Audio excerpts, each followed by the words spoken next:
Vocês viram que é uma amiga, né? Ela passa o microfone, mas ela não deixa a gente na mão. Ela já fala, está sendo transmitido.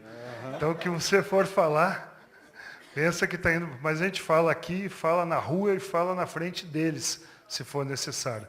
Primeiro, cumprimento todos vocês. Uma maneira muito especial essa mesa aqui composta de pessoas que ou eu conhecia pessoalmente, ou admirava pelas redes sociais, pelas posições firmes, e por ajudar a mudar o nosso país. Isso está acontecendo graças a vocês. Sempre falei, desde lá de trás, nós éramos poucos, mas nós representávamos milhões. E nós conseguimos, com os movimentos todos, que envolvem toda essa nossa agenda, fazer com que esses milhões que ficavam em casa, que não se envolviam em política, que não davam a sua opinião, começassem a botar a cara de fora. Ir para as redes sociais, levar a família para as ruas, fazer o debate político, defender quem tem que ser defendido e falar o que tem que ser falado daqueles que acabaram com a imagem do nosso país. E por isso eu estou aqui hoje. Eu estou aqui hoje para dizer para vocês que eu estou na mesma agenda de vocês. Sou a favor do voto impresso. Quero também participar de uma CPI das urnas no nosso país, que é extremamente necessária. Nós queremos saber como é que assaltaram as eleições dos últimos anos. Eu não confio na urna eletrônica, eu confio na justiça eleitoral, mas eu não confio em quem controla, principalmente no alto nível, as senhas de acesso, aonde se controla o resultado final das eleições. Já vimos várias agendas deles tentando mostrar que eles abrem para hackers tentar invadir. Abram nos Estados Unidos, para deixar...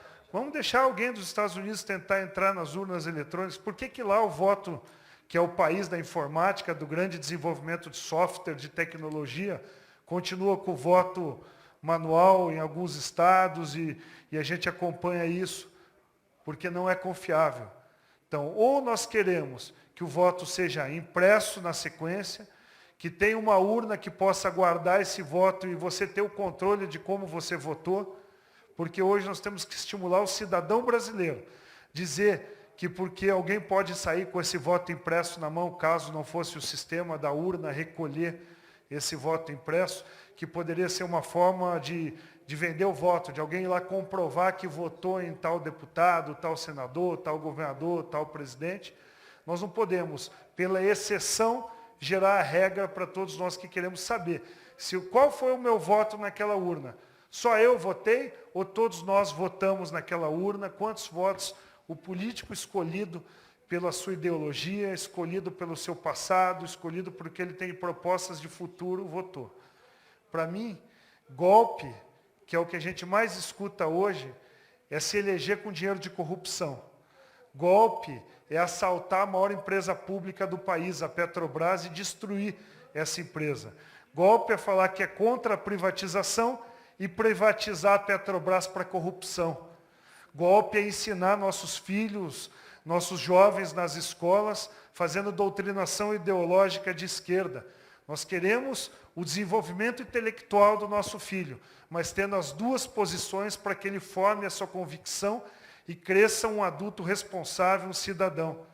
Golpe é dividir o país, Eduardo Bolsonaro, entre nós e eles. Entre quem é pobre e rico, quem é classe média, quem ganha Bolsa Família, quem é homossexual e heterossexual. E a gente vê de frente, nós que estamos na linha de batalha com esse governo e com esse pessoal de esquerda que tenta destruir o nosso país. Eles querem dividir o país para governar. Quanto mais dividido, entre nós e eles, mais fácil. Por isso nós não aceitamos, nós nos levantamos e, ultimamente, tudo é possível. Num governo em que o Ministério do Turismo assume em um dia e já vira escândalo, em que aparece até a primeira dama do Ministério do Turismo, fazendo com que as mulheres de bem, mulheres que querem participar da política, fiquem envergonhadas com aquilo. Então, a gente pode esperar qualquer coisa de um governo como esse. Quando a gente acha que os escândalos estão terminando, inicia um novo. Quando a gente acha que os casos de corrupção estão no limite do insuportável, aparece um outro mega escândalo. Por que nosso país está numa maior crise econômica e financeira da história? Porque desviaram bilhões do caixa. Hoje tem dinheiro em tudo quanto é lugar do mundo, não é só em outros países europeus, tem dinheiro em tudo quanto é lugar. E nós, a conta que eu tenho lá de 2010, que nós éramos 60 deputados de oposição, dos 513, 60. Nós nunca mais podemos aceitar que a oposição seja minúscula como nós somos no começo e que o governo use o rolo compressor de cargos, de verbas dos ministérios, de verbas de emendas parlamentares para estrangular a oposição. A democracia pressupõe que uma oposição seja forte o suficiente para ser ouvida, para poder denunciar. Só chegou nesse ponto 13 anos depois, porque a oposição estava reduzida a pó. Poucos ficaram na oposição, porque o chamariz do governo, e agora a gente vê que o chamariz chamava mensalão, petrolão, tudo que tem ão no final, que desvio de dinheiro para pagar, era muito mais atraente do que ficar igual eu, o Jair Bolsonaro, o Eduardo ainda não estava aqui, todos os dias entrando em confronto, denunciando, recebendo denúncias falsas contra a gente e tendo que se defender, porque eles têm a máquina da verba de publicidade, infelizmente, que pauta alguns veículos.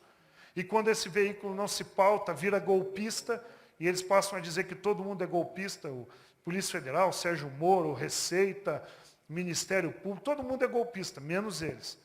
E para não ser golpista, eu apoio a agenda que nós temos que ter o voto impresso, temos que exigir que o TSE faça a vontade do legislador. E nós aprovamos aqui nessa casa o voto impresso e eles têm que cumprir. Tenho certeza que nós temos que fazer uma nova discussão com o novo presidente do TSE, o ministro Gilmar Mendes, que é alguém que com certeza sabe discernir o que é ideologia do que é um projeto técnico em que o brasileiro, que é o autor, o beneficiário final da Constituição. A Constituição só existe por nossa causa. Nós não podemos dizer que a Constituição impede se a grande maioria do povo brasileiro quer o voto impresso, quer conferir o seu voto na urna. A Constituição tem que ser um veículo de proteção de todos nós. E por isso, nós estamos juntos nessa agenda e podem contar com o meu trabalho, com o trabalho do meu partido, do Solidariedade, que vai lutar ao lado de todos vocês para a implantação dessa agenda. Contem conosco e eu espero que nos próximos dias a gente possa ter a mudança do nosso país. Ter um governo de coalizão, um governo que precisa de oposição e precisa ser fiscalizado do mesmo jeito que o governo Dilma precisaria, que um governo Aécio precisaria, que um governo de qualquer um desses presidenciáveis precisaria. Inclusive do Jair Bolsonaro, um dia que também for presidente da República, precisa ter oposição. É da democracia. Mas esse governo nunca soube lidar com as divergências. Pregavam que eram de uma esquerda democrática, mas apoiavam os ditadores de esquerda da América do Sul, da América Latina e da África, usando nosso dinheiro do BNDES para patrocinar obras no exterior das empreiteiras que doam nas campanhas, mas não financiavam obras no nosso país que poderiam gerar empregos, que poderiam diminuir tudo que a gente tem assistido. Se deixar, diz que padre, pastor e deputado, quando pega o microfone é fácil de pegar, depois para tirar da mão deles é muito difícil. Mas eu encerro aqui agradecendo a Deus a presença de todos vocês. Muito obrigado pelo convite. Obrigado, deputado.